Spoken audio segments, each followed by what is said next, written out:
Bonjour et bienvenue pour un nouvel épisode de Cuisine et moi. Nous sommes ici au Manoir de la Régate, un des plus vieux restaurants historiques de Nantes, sur les bords de l'Erdre. Et je vous invite tout de suite à découvrir avec moi la cuisine de Mathieu Pérou, le chef du restaurant. On se retrouve tout de suite en cuisine. Allez, suivez-moi. Bon, on va commencer avec la potagère. Donc tout simplement, on va émincer un oignon très fin.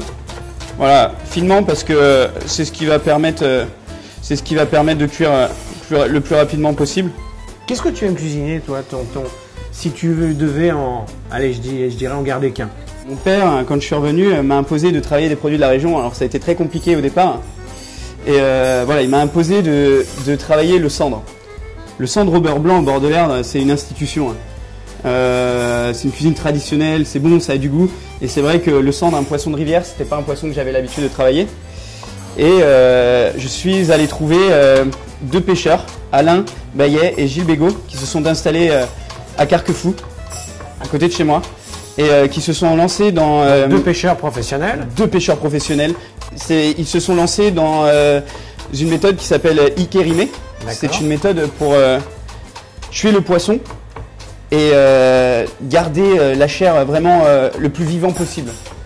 Donc ton poisson, il est pêché à 300 mètres de chez toi, juste à et côté. il finit dans l'assiette. Ouais, merveilleux. Du coup, on a lancé les oignons émincés finement juste en cuisson, un peu de beurre, un peu d'huile, voilà, et on va rajouter juste une pincée de sel. À mi-cuisson des oignons, on viendra rajouter les poireaux qu'on vient juste d'émincer. Voilà. Pendant ce temps-là, on laisse de côté et puis on peut continuer les taillages tranquillement. Quelle est cette herbe verte? Juste des épinards. Des épinards? Ouais, ils viennent de chez Franck Chéneau aussi. Voilà, les épinards de chez Franck. Donc tout est à proximité. On a le poisson qui est à 300 mètres, on a l'épinard qui est à 1 km. Ouais, pas tout, mais on travaille vraiment. Voilà, la cuisine. Ouais, la cuisine, c'est pas que faire les recettes et dresser les assiettes. La cuisine, c'est aussi trouver des fournisseurs voilà, qui ont la même passion que vous pour leur métier. Et voilà, c'est un échange, la cuisine. Alors, nos petits oignons. Voilà, donc là, ils sont à peu près à mi-cuisson. Ils sont pas encore complètement fondants, mais ils ont commencé, ils sont presque cuits. Pas de coloration, hein. On reste voilà, sur le coin du feu, doucement. On va amener, là, on va ajouter les poireaux. Hop, voilà. On va ajouter les poireaux. Et pour les aider à cuire, on va rajouter un tout petit peu d'eau. Un tout petit peu fond. Hein.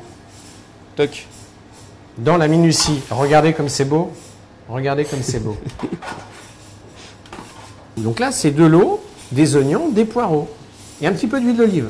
Et un peu de beurre. Et un peu de beurre. Demi-sel, bien sûr. On est breton dans la famille. Si je dis que je mets du beurre doux, je vais me faire déshériter. Là, on est sur de l'aneth.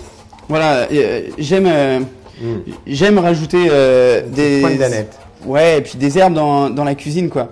C'est vrai que c'est une herbe qui dégage, hein, fortement. Hein. Ouais, on a tendance à l'associer plus.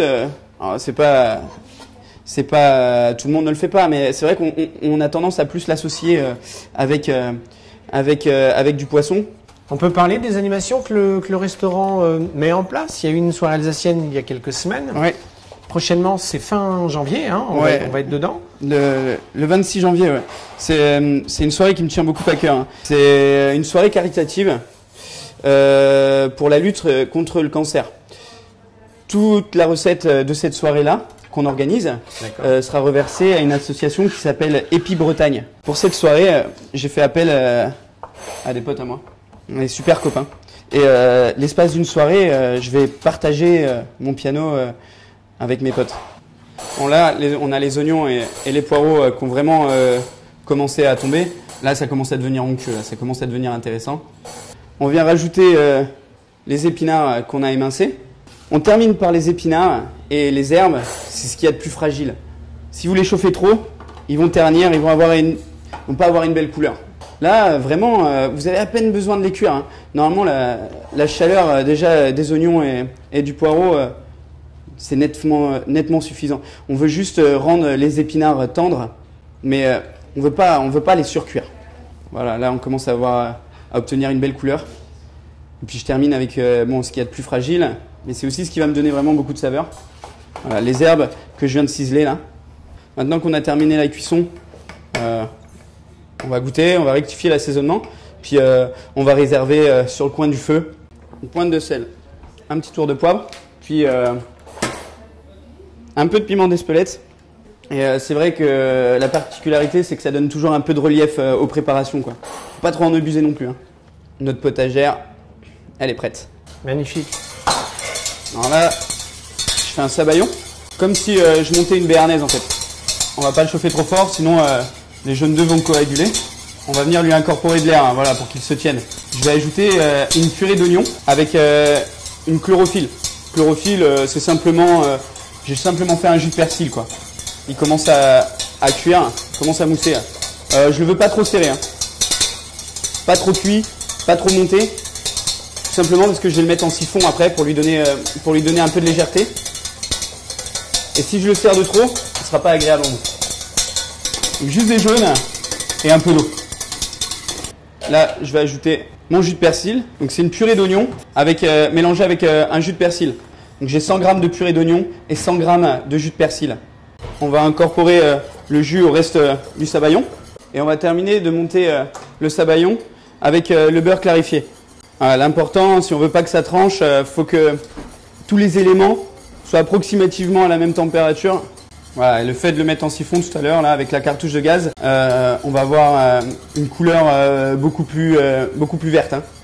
Là, dans le siphon, j'ai juste fait un mélange de jus d'herbe, donc jus de persil, beurre, farine. D'accord.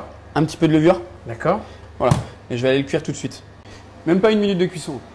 Là, on a cuit le sponge cake. C'est juste pour rappeler un peu dans l'assiette l'aspect végétal. On va essayer de faire un trompe-l'œil entre guillemets de la mousse qu'on peut retrouver sur un arbre. Voilà. Donc on a là un cake qui est très alvéolé. Et puis ça a vraiment le goût d'herbe, quoi. Bon, là on est un peu dans le détail de l'assiette. Mais il a son importance, hein. Regardez cette petite maquette. Il manque l'avion. Magnifique. Donc là, trompette de la mort. On vient y rajouter un petit peu de persillade. Ciboulette. Fond blanc. Pas trop, hein. C'est vrai qu'on a déjà pas mal d'herbes dans le plat. Mais voilà, avec les trompettes de la mort, ce serait dommage de ne pas en mettre, quoi. Alors, nos petits escargots avec le beurre persillé. Juste un beurre pommade, légèrement fondu, des herbes hachées, assaisonné, sel, poivre. Je pense pas qu'il faille en rajouter beaucoup plus. Donc voilà, le beurre il est mousseux là, paf. On va rajouter les escargots. On va juste vraiment les enrober dans le beurre, quoi. Hop. Ouais, pas besoin d'en faire des tonnes. On veut juste les faire remonter en température. On veut pas qu'ils deviennent caoutchouteux. Je récupère tout, hein. Le beurre de la poêle, tout ça, hein. Là, il y a le goût, là, il y a les saveurs. Donc on garde tout. Voilà, là, on a la raviole, voilà, qu'on a fait un peu comme une omelette. Voilà, l'appellation à la carte chez moi, c'est comme une omelette aux escargots et aux herbes. Alors pour ça, j'ai pris des œufs entiers que j'ai battus, assaisonnés. J'ai juste rajouté mon jus d'herbe que vous avez pu retrouver déjà dans quasiment toutes les préparations. Ok. Je l'ai ensuite réservé. Les trompettes de la mort que j'ai cuites tout à l'heure, je les ai poussées un petit peu en cuisson, une partie, et je les ai mixées. J'en ai fait une purée. D'accord. Voilà. Donc ça, ce sont les trompettes de la mort de tout à l'heure. Exactement, je les ai mixées, passées au chinois. J'ai ensuite étalé la purée de trompettes de la mort très finement sur ma plaque. D'accord. J'ai fait des strilles et j'ai ensuite versé mes œufs. J'ai cuit au four et j'ai cuit au four à peu près à 80 degrés pendant quelques minutes. Très rapide. Alors, on passe au dressage. Ouais. Allons-y. D'abord la potagère, les escargots.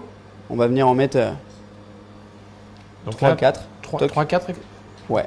Juste sur le dessous. Ça, l'idée, on va le camoufler, on va le cacher, comme une surprise. Ok. Pareil, on est sur des assiettes en bois. L'idée, c'est vraiment de s'inspirer de ce qui nous entoure. Voilà, on est vraiment sur le côté un peu brut, voilà, des produits et puis du petit bois qu'on a à côté, les trompettes de la mort.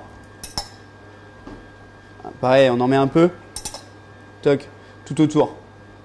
Le sabayon persillade qui va nous ramener vraiment la gourmandise. L'avantage de cette émission, c'est qu'on peut découvrir un établissement et aussi refaire la recette que l'on voit. Il y a que des produits simples. Il n'y a pas de colorant, il n'y a pas de poudre quelconque. Il y a vraiment, il n'y a que des produits très simples. Voilà, les champignons et les escargots. Magnifique. Voilà. Magnifique. Bien sûr, il nous reste toujours le beurre d'escargot qu'on avait tout à l'heure. Le beurre de cuisson, on l'a gardé. On badigeonne un petit peu. Voilà, déjà juste pour le goût. Superbe. Déjà, ce qui est le plus important. Puis pour lustrer un peu, donner un peu de brillance. Voilà, on vient rappeler les escargots de la maison Royer, hein, un peu sur le dessus. Donc, le sponge cake aux herbes, voilà, pour donner vraiment l'impression un peu de lichen, quoi, de mousse. De nature. Voilà. Le petit côté nature. J'ai fait des petits croustillants de pain de mie à l'ail, à ramener un peu de croustillant au plat. C'est important, hein, la texture aussi dans un plat, la manière dont on déguste. Voilà. Puis là, j'ai toutes mes herbes. Mes herbes, elles sont toujours là pendant le pass. Le but, c'est pas de mettre n'importe quoi. C'est vraiment de mettre des herbes qui correspondent au plat pour terminer un assaisonnement et puis bon, donner un peu de couleur. Là, on est sur des pousses de moutarde, des pousses de persil et un peu de chiso cumin. C'est juste, ça a donné un petit peu d'exotisme, de couleur. Et dans la minutie, avec sa petite pince. Ouais, c'est un réflexe que j'ai gardé. Tu fais ça bien. Ouais. Ça, c'était chez les Japonais et voilà, c'est resté. Magnifique. Voilà, les petites pousses de moutarde. Mathieu, bravo. On a fait une très belle émission. Je suis vraiment, mais alors là, épaté, époustouflé par ce plat, dans la finesse, dans la délicatesse. Je te dis bravo. Les horaires d'ouverture de ton établissement? On commence les services à midi et à 19h30 le soir. Magnifique. Voilà. Et alors cette petite soirée, c'est le 26 janvier 2018. Ouais. On vous invite à venir nombreux. C'est pour la bonne cause, c'est pour une cause caritative. Merci à toi. Je te dis à très bientôt. Salut Olivier. Merci à Mathieu. Bientôt. À bientôt. Au revoir.